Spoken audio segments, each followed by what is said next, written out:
খুবই দুঃখজনক বিষয়। গতকাল একটা নিউজ দেখলাম, একটা মেয়ে এসএসসি পরীক্ষার্থী, তাকে পরীক্ষার হলে ঢুকতে দেওয়া হলো না শুধু একটু লেট হওয়ার কারণে। আসলে মেয়েটার কোনো দোষ ছিল না। মেয়েটার নাকি শুনলাম বাবা নেই, তার মাও নাকি স্ট্রোক করেছে।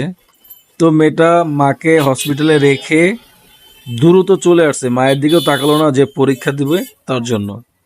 তো কর্তৃপক্ষ তাকে ঢুকতে দিল না পরীক্ষার জন্য, মানে লেট হওয়ার কারণে। তো আসলে এমন রুলস আছে কিনা জানি না। আর মেয়েটার একটা বছর পিছিয়ে গেল।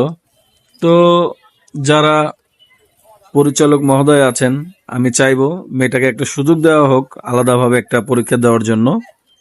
তো আসলে দেখেন, সে তো আর ইচ্ছা করে লেট করেনি, তার মা স্ট্রোক করেছে তাই হসপিটালে দিয়ে আসতে গিয়ে লেট হয়েছে। তো আসলে সবাই তার জন্য দোয়া করবেন।